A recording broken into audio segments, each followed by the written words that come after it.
যুক্তরাষ্ট্রের মধ্যস্থতায় গাজায় হামাসকে সম্পূর্ণ নিরস্ত্র করার এক ঐতিহাসিক চুক্তির ঘোষণা দিয়েছেন মার্কিন প্রেসিডেন্ট ডোনাল্ড ট্রাম্প। তবে কাগজে কলমে শান্তির এই বার্তার বিপরীতে গাজা ও পশ্চিম তীরের বাস্তব চিত্র একেবারেই ভিন্ন। গাজায় ঘুমন্ত শিশুদের ওপর অব্যাহত রয়েছে ইসরায়েলি বাহিনীর বিমান হামলা। অন্যদিকে পশ্চিম তীরে সাধারণ ফিলিস্তিনিদের ওপর হামলা ও জমি দখল বাড়িয়েছে অবৈধ ইসরায়েলি বসতি স্থাপনকারীরা।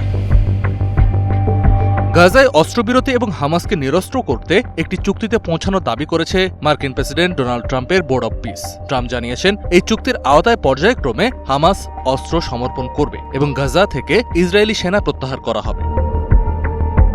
কূটনৈতিক এই আলোচনার মধ্যে গাজার মাটিতে অব্যাহত রয়েছে ইসরায়েলি বাহিনীর প্রাণঘাতী আগ্রাসন। খান ইউনিস ও বুরেইস ক্যাম্পে সাম্প্রতিক হামলায় প্রাণ হারিয়েছে ৯ বছরের শিশু রোটাইল আবাদালা সহ বেশ কয়েকজন। বাস্তুচ্যুত হয়ে খোলা আকাশের নিচে দিন কাটাচ্ছে বহু পরিবার।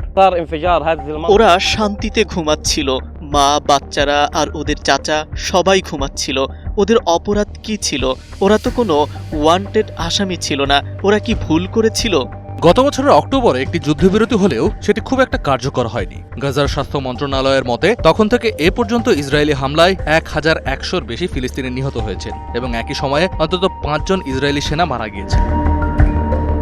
অন্যদিকে পশ্চিম তীরে ইসরায়েলি বসতি স্থাপনকারীরা সামরিক বাহিনীর সহায়তায় ফিলিস্তিনিদের কৃষিজমি ও চারণভূমি দখল করে নিচ্ছে। স্থানীয় কৃষকদের মতে কিছু কিছু এলাকার অর্ধেকের বেশি জমি ইতিমধ্যেই দখল হয়ে গিয়েছে। আন্তর্জাতিক সম্প্রদায়ের আপত্তি সত্ত্বেও এই দখলদারি বেড়েই চলেছে। নতুন চুক্তি অনুযায়ী আগামী ১৪ দিনের মধ্যে হামাসের অস্ত্রের একটি তালিকা তৈরি করা হবে। অস্ত্র জমা দেওয়ার এই পুরো প্রক্রিয়া শেষ হতে প্রায় ২০০ থেকে ৩০০ দিন সময় লাগতে পারে। মিশরের রাজধানী কায়রোতে যুক্তরাষ্ট্র, মিশর, কাতার এবং তুরস্কের মধ্যস্থতাকারীরা এই চুক্তির দ্বিতীয় ধাপ নিশ্চিত করতে বৈঠকে বসতে যাচ্ছেন। গাজার বোর্ড অব পিসের প্রধান প্রতিনিধি নিকোলাই ম্লাদেনভ জানিয়েছেন, ফিলিস্তিনিদের একটি জাতীয় কমিটি গাজার শাসনভার গ্রহণ করবে এবং অস্ত্রগুলো তাদের কাছে সংরক্ষিত থাকবে। শর্ত অনুযায়ী কোনো অস্ত্র ইসরায়েলের কাছে হস্তান্তর করা যাবে না। এই চুক্তিটি যদি সফল হয় তবে তা গাজায় দীর্ঘস্থায়ী শান্তি নিয়ে আসতে পারে এবং সাধারণ মানুষ তাদের ধ্বংস হওয়া বাড়িঘরে ফিরতে পারবে। কিন্তু চুক্তিটি এমন এক সময় এলো যখন গাজার সাধারণ মানুষ এর কোনো সুফল দেখতে পাচ্ছেন না। অন্যদিকে ফিলিস্তিনের নাগরিক সমাজের একাংশ মনে করছে এই চুক্তিতে আন্তর্জাতিক আইনকে পাশ কাটানো হয়েছে, কারণ ইসরায়েল এখনও দখলদার শক্তি হিসেবে সেখানে রয়ে গিয়েছে, যা আন্তর্জাতিক আইনের পরিপন্থী। বিশ্লেষক এবং বিশেষজ্ঞরাও এই চুক্তি নিয়ে সন্দেহ প্রকাশ করেছেন। তাদের মতে ডোনাল্ড ট্রাম্প রাজনৈতিক সুবিধার জন্য এই চুক্তির কথা বলছেন, কিন্তু তার কথাও কাজের মধ্যে মিল থাকে না। অন্যদিকে ইসরায়েল যে কোনো সময় এই চুক্তির শর্ত নিজেদের মতো পরিবর্তন করতে পারে এবং যুক্তরাষ্ট্র হয়তো তাদের কিছুই বলবে না।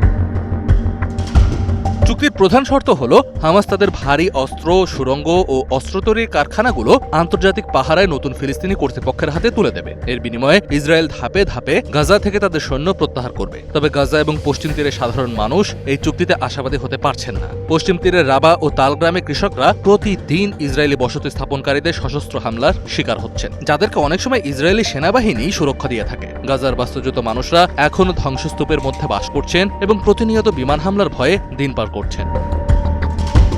একেবারে সর্বশেষ খবর পাওয়া গিয়েছে যে ইসরায়েলি বাহিনীর সুরক্ষায় ইসরায়েলি বসতি স্থাপনকারীরা নাবলুসের নিকটবর্তী তাল শহরে হামলা চালিয়েছে।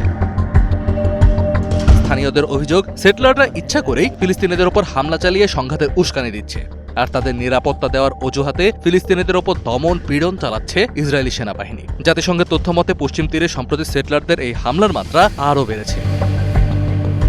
তাই হামাসের অস্ত্র সমর্পণ এবং গাজায় নতুন ফিলিস্তিনি সরকার গঠনের এই উদ্যোগ কাগজে কলমে একটি বড় অগ্রগতি, কিন্তু যতক্ষণ পর্যন্ত গাজায় বোমা হামলা বন্ধ না হচ্ছে এবং পশ্চিম তীরে ফিলিস্তিনিদের ভূমি দখল ও তাদের উপর বসতি স্থাপনকারীদের আক্রমণ না থামছে, ততক্ষণ পর্যন্ত এই চুক্তি সাধারণ ফিলিস্তিনিদের কাছে অর্থহীন। আন্তর্জাতিক সম্প্রদায়কে এখন নিশ্চিত করতে হবে যেন এই চুক্তি কেবল রাজনৈতিক ঘোষণায় সীমাবদ্ধ না থেকে বাস্তবেই কার্যকর হয়। কাজী নিশাদ, ডিবিসি নিউজ ডেস্ক।